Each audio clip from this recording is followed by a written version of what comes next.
The warehouse stalker. You ever get that feeling, like you're being watched? I used to work night shifts at a distribution warehouse. Just me, stacks of inventory, and a security guard who made rounds every hour. It was boring, predictable, until the night that changed everything. It was around 2 a.m., the witching hour. I was halfway through my shift, stacking boxes like usual, trying to keep my mind occupied. The warehouse was dead quiet except for the occasional hum of the ventilation system, a constant background noise. But then I heard it. Soft footsteps, slow, unmistakable. I froze in place. The security guard wasn't due for another 20 minutes. I listened, hard, straining my ears. The steps stopped when I did, as if mimicking my movements. I turned, scanning the aisles, my heart pounding. Nothing. Just towering shelves of inventory stretching into the dimly lit distance. "Hello," I called out, my voice shaky. My voice echoed, but no response came. I shook it off, trying to stay calm. Maybe I was just tired, my mind playing tricks on me. Maybe it was the old metal racks settling. But then I saw it, a shadow, between the shelves, lurking in the darkness. It was quick, just a flicker of movement at the edge of my vision, almost too fast to catch. I stepped forward, heart pounding, rounding the corner. Empty, nothing but shadows. I let out a nervous laugh, trying to steady my nerves. "Get a grip," I muttered to myself, shaking my head. I went back to work, forcing myself to ignore the prickle at the back of my neck, determined to stay focused. Then I saw him, at the end of the aisle, a man, unkempt, just standing there, watching me. His clothes were dirty, his face half hidden by shadows. He didn't move, didn't blink, just stared. I took a step back. He didn't react. Then I bolted, adrenaline surging through my veins. I ran for the emergency exit, heart slamming against my chest, echoing in my ears. My breath came in sharp, panicked gasps, each one a struggle. I reached the door, yanked the handle, locked. Panic set in. I pounded on it, praying the security guard would hear my desperate cries. By the time he arrived, the man was gone, vanished into the shadows. We checked the security footage together, and that's when I felt true terror. The man hadn't just been standing there. He had been inside for hours, moving between the shelves, staying just out of sight, watching me the entire time. But here's what still keeps me up at night. The doors had been locked since the start of my shift. No forced entry. No alarms triggered. So how did he get in? And more importantly, was he ever really gone? Please don't forget to like, subscribe, and hit the notification bell for spine-chilling horror content. Please share with family and friends. The patient who wasn't there. You ever have that moment where you know deep in your gut something ain't right? Like your body senses danger before your mind even catches up. Yeah, this was one of those nights. I worked the night shift as a nurse at this small hospital. Not one of those big fancy places, but the kind where the walls seemed to hold on to every bad thing that ever happened inside them. The place had a history, a dark one that seemed to seep into every crevice. We had an old wing that they shut down years ago. They didn't bother remodeling it. Just locked the doors, turned off the lights, and left it to rot. No one ever went back there. Not unless they had to. It was as if the very air back there was different, heavier, filled with whispers of the past. It was about 2:30 in the morning, the kind of hour where time seems to stand still. The halls were dead quiet, just the hum of machines and the occasional shuffle of a tired nurse making their rounds. The silence was almost eerie, broken only by the distant sounds of medical equipment.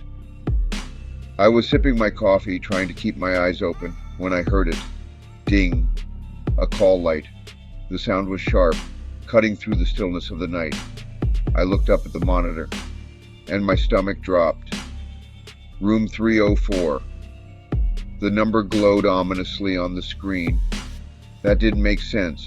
That wing was closed. No power, no patients, nothing. It was supposed to be empty, a ghost wing of sorts. I told myself it was a glitch, maybe some old wiring acting up, but my feet were already moving. My heart pounded as I walked down the dimly lit corridor, each step echoing in the silence.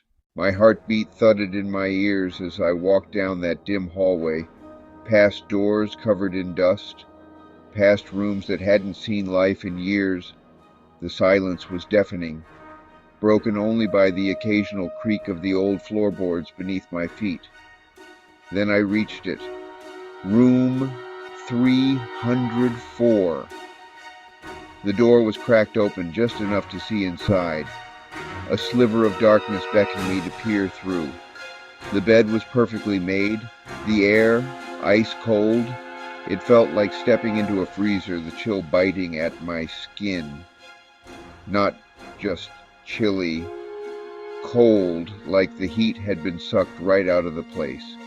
The kind of cold that seeps into your bones and makes you shiver uncontrollably. Then I saw it, the call button, sitting on the mattress, indented, as if someone had pressed it moments before I arrived, like someone had just been lying there. I took a step back, my breath catching in my throat. Every nerve in my body screamed at me to leave. But then, something stopped me. A whisper, a feeling. I couldn't quite place it. Intercom crackles a voice, weak, desperate. Please help me.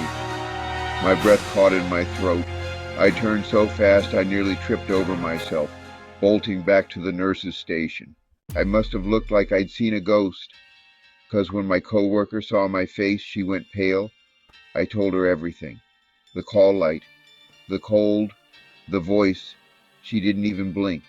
She just swallowed hard and whispered, "There hasn't been a patient in room 304 for years."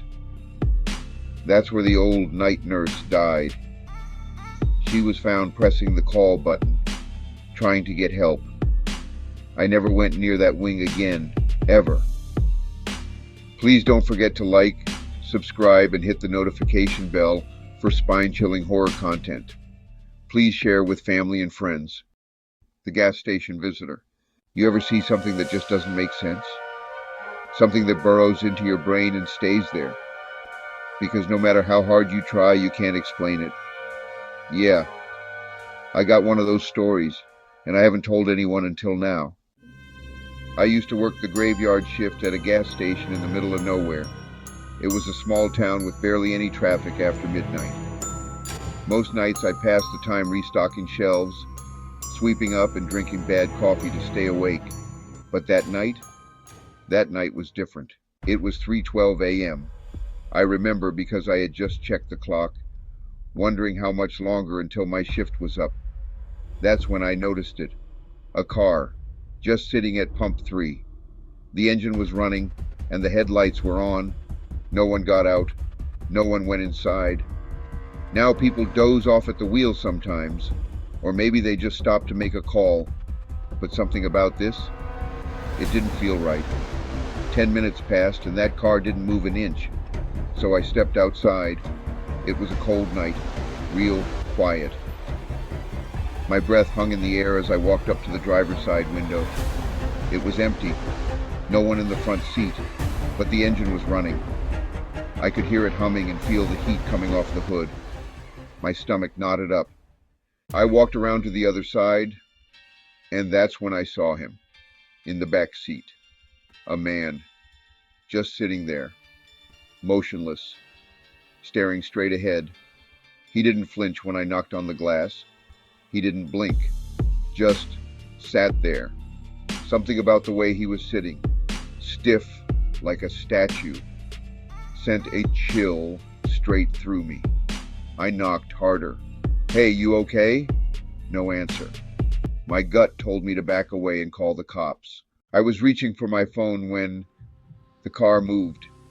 Not fast, not jerky, just rolling forward like someone had put it in neutral. It coasted across the lot, real slow, until it reached the far edge of the pavement and stopped. I didn't follow it. Hell no. I turned, bolted inside, and locked the door. The cops showed up 10 minutes later. I watched from the counter as they approached the car. One of them shined a light inside, and then they looked at each other, confused, because that car, it was empty. I know what I saw. I know there was a man in that back seat. But there weren't any footprints in the fresh snow. No sign of anyone getting in or out. And when they ran the plates, it came back to a guy who'd been missing for 5 years. I quit a week later, never went back, never looked up that man's name, because some things you just don't want to know. Please don't forget to like, subscribe, and hit the notification bell for spine-chilling horror content. Also, please share with your family and friends.